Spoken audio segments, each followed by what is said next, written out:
Bienvenue au podcast Kadampa.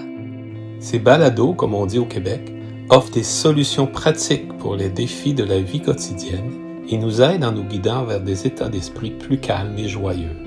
Dans chaque épisode, vous trouverez un court enseignement donné par divers enseignants bouddhistes Kadampa à travers le monde. Tous ces enseignements sont inspirés de la sagesse profonde de vénérable Geshe Khalsa Gyatso Rinpoche, un maître bouddhiste pour notre monde moderne, en espérant que ceci vous plaira.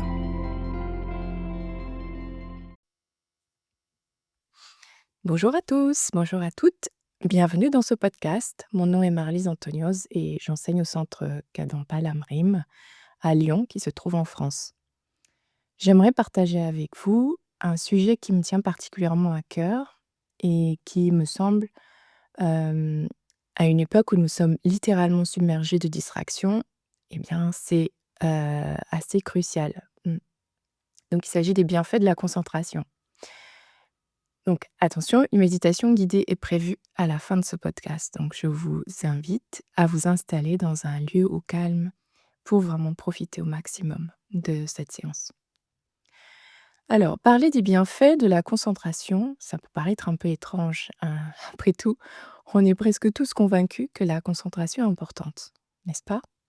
Nous aimerions tous développer un esprit super focus au travail, être capable de commencer une tâche et la terminer sans nous disperser, mémoriser l'essentiel sans l'oublier. Souvent, ce que nous cherchons, c'est en fait améliorer notre concentration pour être plus performant, plus efficace, gérer un maximum de choses en un temps limité, parfois même en pensant à plusieurs choses à la fois. En fait, du point de vue de l'entraînement à la méditation, avoir plusieurs objets qui sont présents à l'esprit en même temps, c'est justement un signe d'un esprit très distrait. Un esprit qui saute d'un objet à l'autre et qui n'arrive pas à se fixer en fait sur un objet de méditation choisi, de le comprendre et surtout de rester avec lui suffisamment longtemps pour développer une véritable familiarité. Du point de vue bouddhiste, la méditation est définie comme un esprit qui se familiarise avec un objet vertueux, qui, ce faisant, apaise l'esprit. Alors lorsqu'on commence à nous entraîner à la méditation, il arrive assez vite un moment où nous prenons conscience que les distractions sont un réel problème, voire même un ennemi de notre concentration. Déjà dans la vie quotidienne, comment pourrions-nous gérer nos activités si nous étions constamment interrompus? Imaginez. Ou si nous oublions tout. Alors, que dire de l'absence de concentration en méditation? Est-ce qu'on peut encore parler de méditation sans cet outil fondamental qu'est la concentration? Comment méditer si l'esprit est constamment en mouvement, incapable de se fixer sur un objet vertueux, positif, un objet précis, et d'y rester? La fonction de la concentration est essentielle d'une manière générale parce qu'en fait, c'est un facteur mental, donc une partie de notre esprit, qui rend notre esprit capable de se centrer sur son objet en un seul point. C'est-à-dire, il n'y a pas d'autres objets, c'est uniquement celui-là. Et selon son objet, la concentration peut être vertueuse, positive, non vertueuse ou neutre. Par exemple, si je médite sur le désir de m'entraîner à la concentration afin de développer mes capacités mentales pour mon bien et celui des autres, cette concentration est vertueuse parce que elle apportera des bienfaits à moi-même et aux autres. On est d'accord. Si au contraire, je médite sur le désir de m'entraîner à la concentration pour développer mes capacités afin de me venger de quelqu'un qui m'a fait du mal. C'est un peu absurde, mais pourquoi pas? Cette concentration est non vertueuse. Si je suis concentrée sur la route pendant que je conduis ou lorsque je marche pour éviter de glisser sur une plaque de verglas, par exemple, ou encore que je coupe mes légumes, alors ma concentration est neutre. Toutes ces concentrations sont neutres. Donc c'est important, en fait, de clarifier ce point parce qu'on associe souvent la concentration et la méditation. Or, la méditation est nécessairement une concentration vertueuse parce qu'en fait, elle apporte la paix intérieure. En revanche, toutes les concentrations ne sont pas forcément de la méditation. Par exemple, extérieurement, je peux avoir l'air de méditer, alors que l'objet de ma concentration est non vertueux, parce que je passe en boucle une contrariété, je rumine un reproche ou une injustice, et cela va provoquer de la négativité, un esprit agité, mais jamais un sentiment de paix intérieure. À l'inverse, si je choisis de me concentrer sur une qualité que je perçois chez quelqu'un, je me réjouis sincèrement pour cette personne, et bien ça provoque de la joie. Dans ce cas, ma concentration est bénéfique, et à la fois pour moi-même et pour ma relation avec cette personne. Donc en méditation, grâce à des concentrations vertueuses, nous allons chercher à approfondir nos expériences intérieures de paix et de joie. Donc pour ça, on va avoir besoin d'améliorer nos concentrations vertueuses et d'affaiblir progressivement les concentrations non vertueuses. Donc ça passe parfois par le fait d'ignorer délibérément tout ce qui n'est pas mon objet de méditation. Tout ce qui n'a aucun lien avec cet objet est alors considéré comme une distraction. Donc autant dire qu'au début de notre entraînement à la méditation, nous sommes confrontés à de nombreuses distractions. Il arrive même que nous ayons l'impression qu'il y a une intensification des distractions dès que nous essayons de méditer. En réalité, Bouddha nous dit que nous devenons simplement plus conscients de nos pensées conceptuelles distrayantes. Et ça, c'est pas toujours facile d'ignorer des pensées, des distractions, pour porter notre attention uniquement sur des objets vertueux. Pourquoi? Pourquoi cela? D'abord, parce qu'au départ, nous n'avons pas toujours une idée claire, en fait, de notre objet de concentration vertueuse. Nous n'avons peut-être pas reçu d'instructions précises, et lorsque l'objet de méditation est flou, l'esprit ne peut pas s'y fixer durablement. C'est pourquoi, en fait, c'est nécessaire d'écouter des enseignements, de réfléchir, de contempler. On appelle ça la contemplation, la méditation analytique. Donc, on contemple, on réfléchit longuement certains sujets afin qu'ils apparaissent, en fait, avec plus de netteté, de clarté dans notre esprit. Donc, ce processus est une forme de méditation qui nécessite pas mal de ce facteur mental, concentration. Donc sans concentration, on ne pourrait même pas aller au bout de nos raisonnements, on est d'accord, ni faire émerger des ressentis, des déterminations profondes sur lesquelles placer ensuite notre esprit. Donc le manque de clarté de l'objet, c'est pas le seul obstacle en fait à la concentration. Il y en a un autre très puissant, le désir incontrôlé. Notre esprit a une capacité en fait naturelle à se diriger vers ce qui est plus intéressant, plus attrayant, plus désirable. Et des objets désirables qui traversent nos journées, eh bien nous en avons beaucoup. Et pour ne rien arranger en fait, notre esprit va spontanément là où il a des habitudes, vers ce qu'il connaît déjà. Lorsqu'il a l'habitude d'un objet qui lui procure du plaisir et à la moindre occasion, il s'y accroche. Ensuite, on a du mal à lâcher cet objet, ces objets de désir. Donc d'un côté, nous avons un fort intérêt pour les objets de distraction, les activités ordinaires, nos préoccupations de tous les jours. Et de l'autre, on n'a souvent pas de désir véritable en fait pour les objets vertueux, ou en tout cas un intérêt superficiel. Donc ce manque d'intérêt pour la vertu, Bouddha l'appelle la paresse de l'attachement.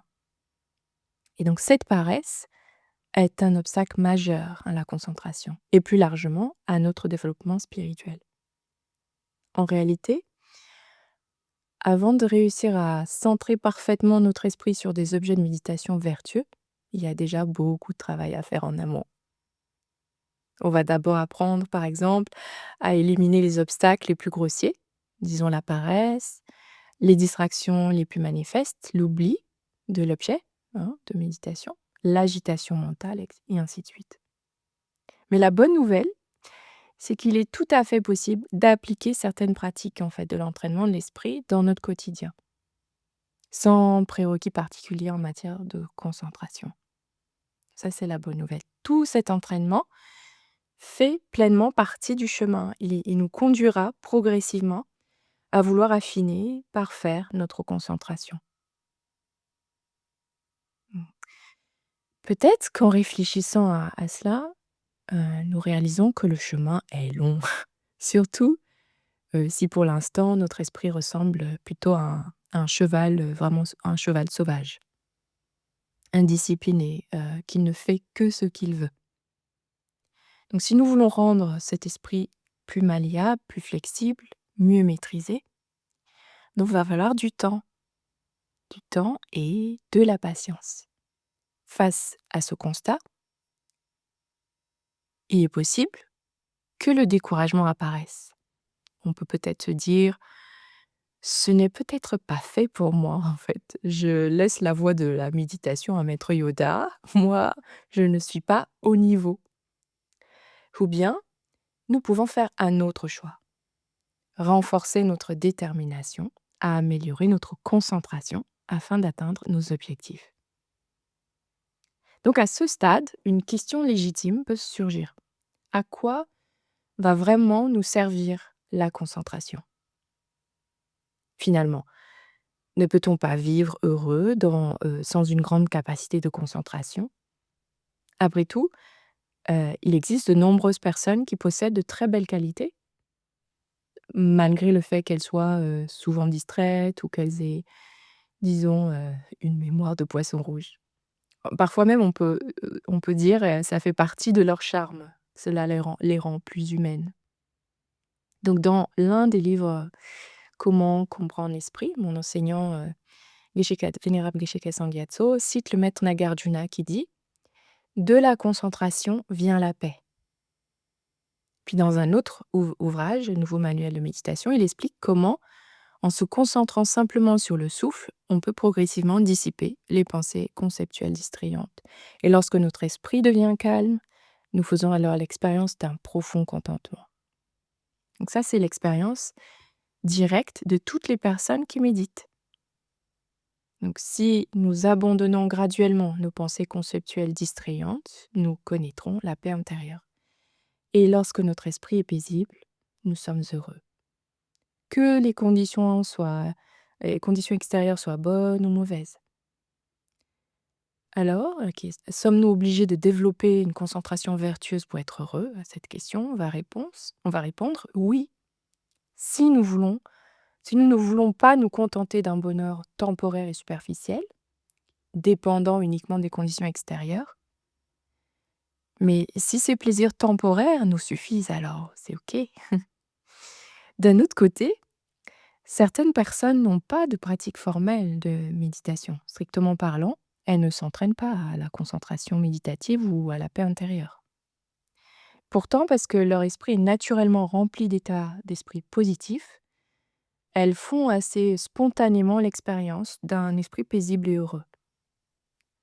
Donc la question devient alors: combien de temps pouvons-nous maintenir cet état de paix au cours d'une journée, sans le perdre au premier désagrément, à la moindre contrariété? Donc on peut comprendre à travers cette explication que s'entraîner à maintenir, c'est le mot magique, maintenir un esprit paisible est essentiel pour tout le monde. La méthode qui nous permet de maintenir la vertu inséparable à notre esprit, mélangée à notre esprit, c'est précisément l'entraînement à la concentration. Donc plus nous développons cette capacité à maintenir l'esprit centré sur la vertu, sans nous permettre de l'oublier, ce sur des durées de plus en plus longues, plus nous devenons capables de nous rendre heureux nous-mêmes, en toutes circonstances. Bien sûr, naturellement, plus nous devenons capables d'aider, d'avoir ces états d'esprit paisibles et heureux tout le temps, plus nous devenons capables d'aider les autres aussi, hein, à faire de même. Il est expliqué qu'il existe 9 niveaux de concentration, 9 niveaux de placement de l'esprit. Lorsqu'on réalise le dernier niveau, on atteint ce qu'on appelle le calme stable. Donc la fonction du calme stable est de nous permettre de développer une grande souplesse physique et mentale, qui est en fait l'exact opposé d'un corps et d'un esprit tendu et rigide. Surtout, grâce à cet état de concentration profonde, il devient beaucoup plus facile d'éliminer toute trace d'ignorance et d'autres perturbations mentales, comme la colère, l'attachement, la jalousie, etc. Donc en réalisant la nature ultime des phénomènes, qu'on appelle la vacuité. Donc grâce à cette concentration parfaite, pure, c'est facile d'éliminer l'ignorance en réalisant la nature des phénomènes, la vacuité. Donc pour conclure, en fait, j'aimerais vous lire un passage du livre La Voix joyeuse. Donc c'est un texte qui m'aide beaucoup lorsque je manque d'énergie dans ma pratique ou qui me permet de me recentrer sur mes objectifs spirituels. Personnellement, ce passage me donne un véritable élan. Donc, il me permet de rêver un peu, rêver à nouveau comme à mes tout débuts. Donc il écrit: Actuellement, lorsque nous effectuons une action vertueuse et voulons garder notre esprit concentré sur cette action, de nombreuses distractions et pensées négatives continuent d'apparaître. De ce fait, notre vertu est faible et impure. Des perturbations mentales comme la colère, la jalousie et l'attachement désirant viennent constamment troubler notre esprit. Notre mémoire n'est ni claire ni stable, et notre intelligence est victime d'engourdissement. À l'inverse, le calme stable, donc cette concentration parfaite, pure, nous permet d'atteindre la félicité de la souplesse mentale et physique. Et tous les obstacles qui empêchaient notre concentration disparaissent. Tous les obstacles qui empêchaient notre concentration disparaissent. Donc notre corps souple et en excellente forme nous semble aussi léger que du coton. Waouh! Comme s'il pouvait traverser d'épaisses murailles, nous n'éprouvons aucun inconfort physique et nous avons la force physique d'accomplir toute action vertueuse. Nous pouvons avoir ce corps souple et en excellente forme, tenez-vous bien, sans faire aucun exercice physique. C'est ma partie préférée.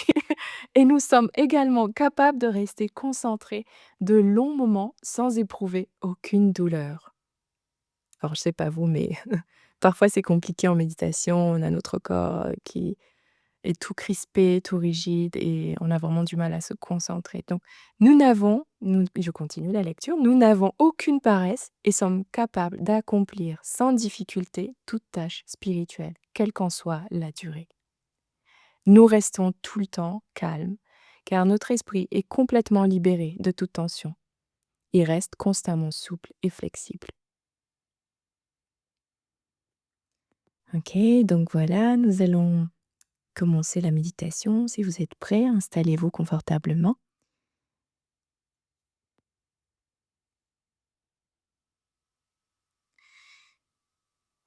Connectez-vous à votre respiration afin de détendre le corps et l'esprit.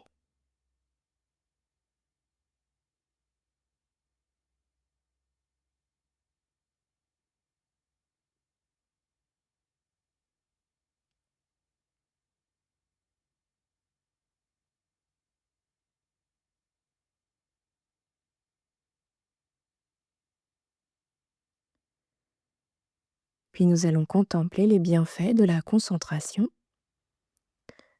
et faire apparaître l'objet de méditation. Donc un désir sincère de nous entraîner à la concentration.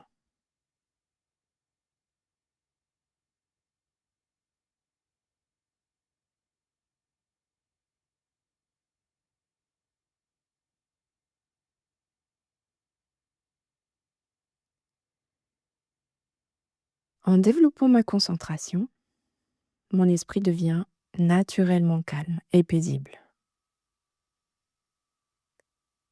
Les pensées distrayantes et négatives perdent leur force et ma vertu devient claire et pure.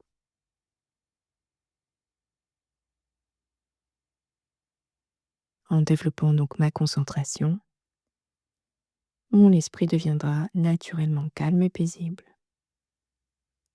Les pensées distrayantes et négatives perdront leur force. Ma vertu deviendra claire et pure.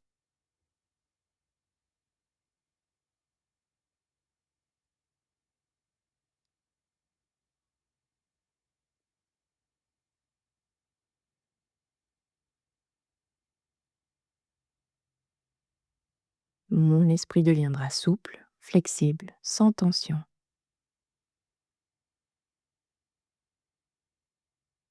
J'aurai un corps profondément détendu, léger et à l'aise.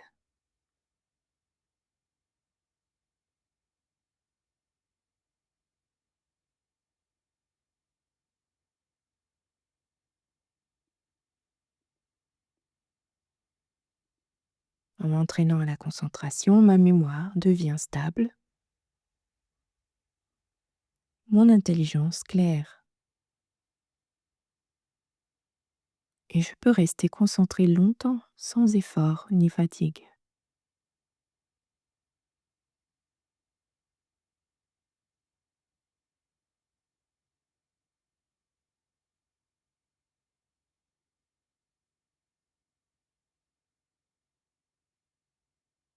La paresse disparaît et une énergie joyeuse apparaît.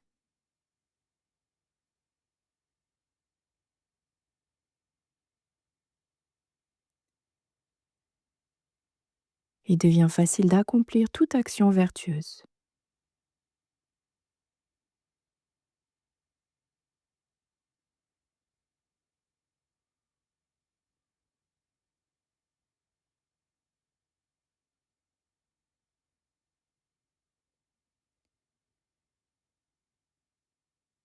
En fait, en développant ma concentration, je crée les causes d'une paix intérieure durable pour moi-même et pour le bien des autres.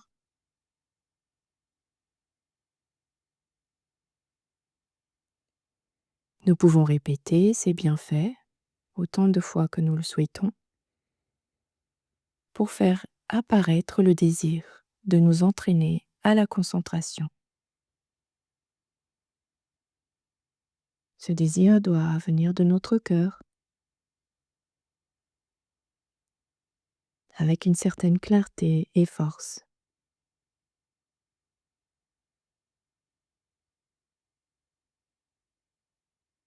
Et lorsque ce désir apparaît et devient manifeste, aussi clair que possible, aussi net, nous essayons de mélanger notre esprit à ce désir pour ne faire qu'un. Le désir et l'esprit ne sont pas séparés.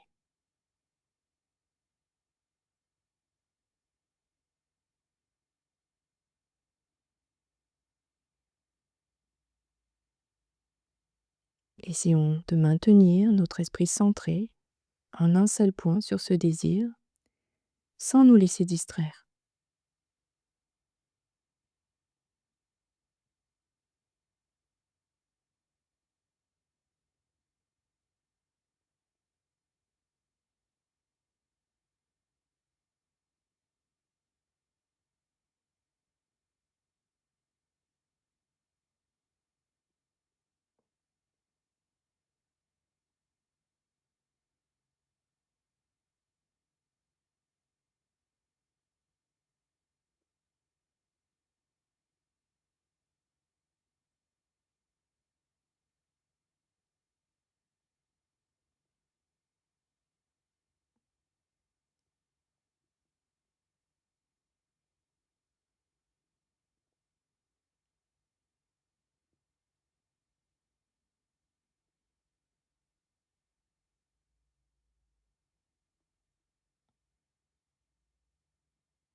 Puis nous pouvons tout doucement relâcher notre concentration. Et nous pouvons continuer notre entraînement si nous le souhaitons, à notre rythme, chez soi.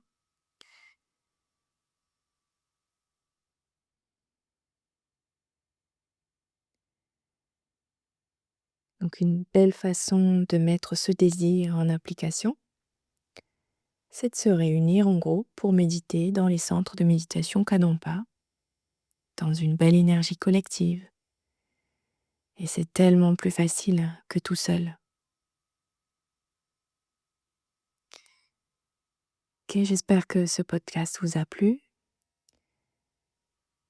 Je vous souhaite un bon entraînement, de profondes expériences de paix intérieure et de joie.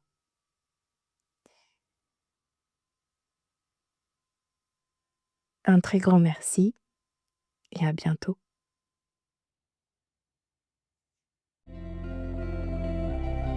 Si vous vous sentez inspiré par ce podcast, suivez le lien dans la description de l'épisode et plongez plus profondément dans la sagesse intemporelle du bouddhisme moderne Kadampa. Pour aider d'autres personnes à découvrir cette sagesse, vous pouvez laisser une note 5 étoiles à notre chaîne ou simplement partager ce podcast autour de vous. Merci de votre écoute. Nous avons hâte de vous retrouver dans le prochain épisode des Balados Kadampa.